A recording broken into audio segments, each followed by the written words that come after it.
Saksham Jain. I am consultant neurologist at Park Hospital Patiala. ਅੱਜ ਅਸੀਂ ਇਕੱਠੇ ਹੋਏ ਹਾਂ ਸਟ੍ਰੋਕ ਬਾਰੇ ਅਵੇਅਰਨੈਸ ਕ੍ਰੀਏਟ ਕਰਨ ਲਈ। ਸਟ੍ਰੋਕ ਬੇਸਿਕਲੀ ਕੀ ਹੈ? ਸਟ੍ਰੋਕ 'ਚ ਹੁੰਦਾ ਹੈ ਕਿ ਜਿਹੜੇ ਬ੍ਰੇਨ ਨੂੰ ਬਲੱਡ ਸਪਲਾਈ ਹੈ ਉਹਦੇ 'ਚ ਇੰਟਰਪਸ਼ਨ ਹੁੰਦੀ ਹੈ। ਹੁਣ ਸਟ੍ਰੋਕ ਜਿਹੜੀ ਇਹ ਇੰਟਰਪਸ਼ਨ ਹੈ ਇਹ ਬੇਸਿਕਲੀ ਦੋ ਕਿਸਮ ਦਾ ਹੁੰਦਾ ਹੈ ਸਟ੍ਰੋਕ। ਇੱਕ ਹੁੰਦਾ ਹੈ ਕਿ ਬਈ ਨਸ ਫਟਣ ਕਰਕੇ ਜਿਹੜੀ ਬਲੀਡਿੰਗ ਹੁੰਦੀ ਹੈ ਬ੍ਰੇਨ ਦੇ ਵਿੱਚ, ਦੈਟ ਇਜ਼ ਕਾਲਡ ਹੈਮਰੇਜਿਕ ਸਟ੍ਰੋਕ। ਤੇ ਦੂਸਰਾ ਹੁੰਦਾ ਹੈ ਕਿ ਬਈ ਜਿਹੜੀ ਬ੍ਰੇਨ ਨੂੰ ਨਸ ਬਲੱਡ ਸਪਲਾਈ ਕਰਦੀ ਹੈ ਉਹਦੇ ਵਿੱਚ ਬਲੋਕੇਜ ਆ ਜਾਏ ਤੇ ਉਹਨੂੰ ਕਹਿੰਦੇ ਆ ਕਿ ਬਈ ਇਸਕੀਮਿਕ ਸਟ੍ਰੋਕ। ਹੁਣ ਇਹਦੇ ਕਾਰਨ ਕੀ ਹੈ? ਇਹਦੇ ਕਾਰਨ ਜਿਸ ਤਰ੍ਹਾਂ ਹਾਰਟ ਦੇ ਵਿੱਚ ਆਰਟਰੀ ਬਲੌਕ ਹੋਣ ਦੇ ਜੋ ਕਾਰਨ ਨੇ, ਬ੍ਰੇਨ ਸਟ੍ਰੋਕ ਦੇ ਵੀ ਸਿਮਿਲਰ ਕਾਰਨ ਨੇ, ਜਿਸ ਤਰ੍ਹਾਂ ਕਿ high blood pressure, high cholesterol, uncontrolled diabetes, sedentary lifestyle, ਜਾਂ ਜਿਸ ਤਰ੍ਹਾਂ ਫੈਮਿਲੀ ਹਿਸਟਰੀ ਜੇ ਹੈ ਸਟ੍ਰੋਕ ਦੀ ਤਾਂ ਉਹਨਾਂ ਕੇਸਿਸ 'ਚ ਸਟ੍ਰੋਕ ਹੋਣ ਦਾ ਰਿਸਕ ਜ਼ਿਆਦਾ ਹੈ। ਹੁਣ ਇਹਦੇ ਬਾਰੇ how to identify, basically general public ਲਈ ਇਹ ਜ਼ਰੂਰੀ ਹੈ ਜਾਣਨਾ ਕਿ ਵੀ ਸਟ੍ਰੋਕ ਕਿਵੇਂ ਪਤਾ ਲੱਗੇ ਕਿ ਬਈ ਫੈਮਿਲੀ 'ਚ ਜਾਂ ਕਿਸੇ ਆਸ-ਪਾਸ ਕਿਸੇ ਨੂੰ ਸਟ੍ਰੋਕ ਦੀ ਪ੍ਰੋਬਲਮ ਆ ਰਹੀ ਹੈ। ਇਹਦੇ ਕੁਝ ਪ੍ਰਮੁੱਖ ਜਿਹੜੇ ਲੱਛਣ ਹੁੰਦੇ ਆ ਸਟ੍ਰੋਕ ਦੇ, ਉਹਦਾ ਵਾਸਤੇ ਇੱਕ ਸਿੰਪਲ ਇੱਕ ਵਰਡ ਬਣਾਇਆ ਗਿਆ ਹੈ by the neurologist, that is called be fast, BEFAST। B ਦਾ ਮਤਲਬ ਹੈ ਬੈਲੈਂਸ। ਜੇ ਕੋਈ ਸਡਨਲੀ ਕਿਸੇ ਨੂੰ ਚੱਕਰ ਆਏ ਜਾਂ ਇੰਬੈਲੈਂਸ ਹੋਣ ਲੱਗ ਜੇ ਤਾਂ ਉਹ ਇੱਕ ਸਟ੍ਰੋਕ ਦਾ ਲੱਛਣ ਹੋ ਸਕਦਾ ਹੈ।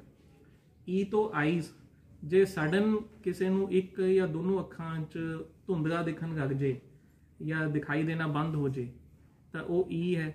ਐਫ ਇਜ਼ ਫੇਸ, ਜੇ ਕਿਸੇ ਨੂੰ ਇੱਕਦਮ ਮੂੰਹ ਦਾ ਵਿੱਚ ਥੋੜਾ ਆਵਾਜ਼ ਦੇ ਵਿੱਚ ਬਦਲਾਵ ਆ ਜੇ ਜਾਂ ਮੂੰਹ ਟੇਢਾ ਹੋਣ ਲੱਗ ਜੇ, ਦੈਟ ਇਜ਼ ਫੇਸ਼ੀਅਲ ਡਰੂਪਿੰਗ ਜਿਹਨੂੰ ਕਹਿੰਦੇ ਆ।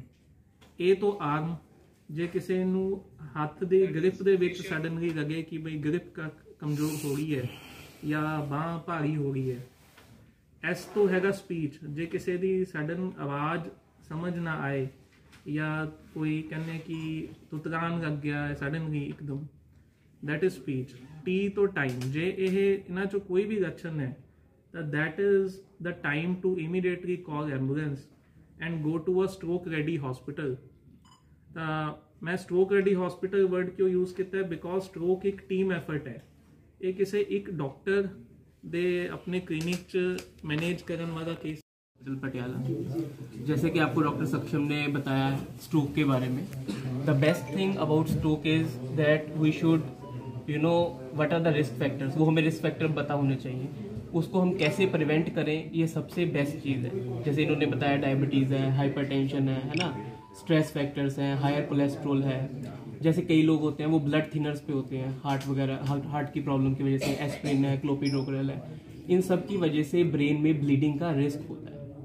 तो जैसे डॉक्टर साहब ने आपको बताया कि first thing is that we should be knowing कि कब हमें आइडिया लगना चाहिए कि यार ये स्ट्रोक हो सकता है। जैसे इन्होंने वो सारी चीज़ें बताई, एक तरफ का रंग आना एकदम से, स्पीच में फंबल आना, मुंह टेढ़ा होना, एकदम से कॉन्शियसनेस पेशेंट की कम हो जाए, मान लो एक दूसरे से अच्छे से बात कर रहे हैं एकदम से अपनी कॉन्शियसनेस खो जाए। So that is very important, we should know कि यार अब स्ट्रोक हुआ है। वाई? बिकॉज अगर हम उसके 4.5 घंटे के अंदर हॉस्पिटल में पहुंच जाए तो अगर हम ट्रीटमेंट अपना स्टार्ट कर लें तो हम उसको रिवर्स कर सकते हैं। अगर हम उतने टाइम में देखो नहीं पहुंचते हैं हॉस्पिटल में तो ब्रेन में इरिवर्सिबल डैमेज होने के चांसेस बहुत बढ़ जाते हैं। उसके बाद परमानेंट डिसेबिलिटी एंड डेथ होने के चांसेस बहुत बढ़ जाते हैं।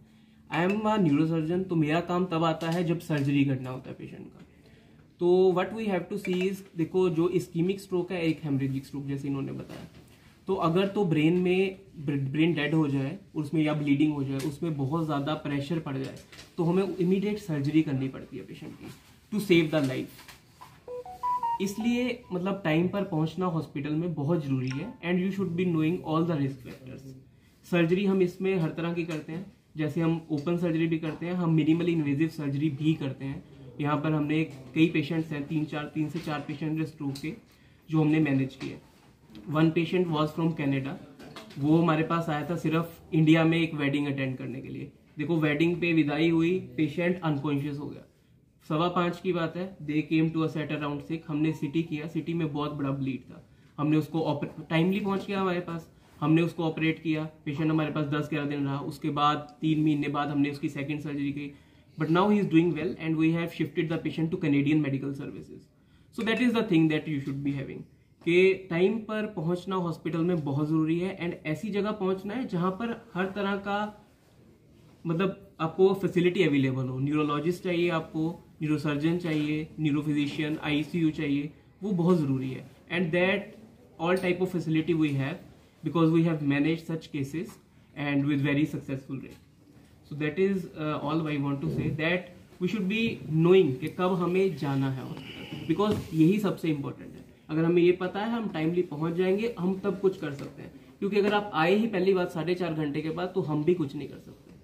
ठीक है, तो ये चीज बहुत इंपॉर्टेंट है. Time is very crucial. हम ऐसे बोलते हैं टाइम इज ब्रेन. स्ट्रोक में टाइम इज ब्रेन. तो जितना आप डिले